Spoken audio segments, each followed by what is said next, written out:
સાંતળ્યા બાદ આપણે એને થોડી ઢીલી થઈ જાય એટલે એક બાઉલમાં ટ્રાન્સફર કરી લેવાની છે. બાઉલમાં ટ્રાન્સફર કર્યા બાદ ખજૂરને થોડી ઠંડી થવા દેવાની છે. પછી એને થોડી હાથથી મસળી લઈશું. પછી આપણે લઈશું મેરીગોલ્ડ બિસ્કિટ. મેરીગોલ્ડ બિસ્કિટ લીધા બાદ આ ઠંડી થયેલી ખજૂરનું આવી રીતે ગોળ ગોળ થેપલીઓ વાળી દેવાની છે અને એને મેરીગોલ્ડ બિસ્કિટ પર લગાડવાની છે.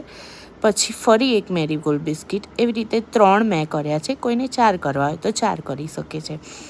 આવી રીતે મેરીગોલ્ડ બિસ્કિટ પર ખજૂરને બરાબર રીતે એકદમ ફેલાવી દેવાની છે. પછી એને આપણે આમ ઘસી દેવાનું એટલે બધી બાજુ સરખી રીતે ખજૂરનું સ્પ્રેડ થઈ જાય.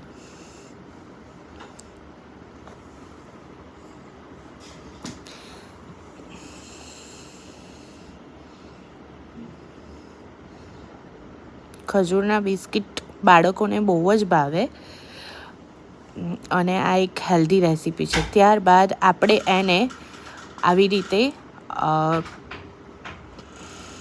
ટોપરાની છીણની અંદર ભેળવી દઈશું. ટોપરાની છીણની અંદર આવી રીતે ગોળ ગોળ ફેરવ્યા બાદ મેં આવી રીતે બધું જ કરી દીધું છે. ત્યારબાદ આપણે એને થોડીક વાર પછી કટ કરી દઈશું અને તૈયાર થઈ જાય છે આપણા ખજૂરના બિસ્કિટ.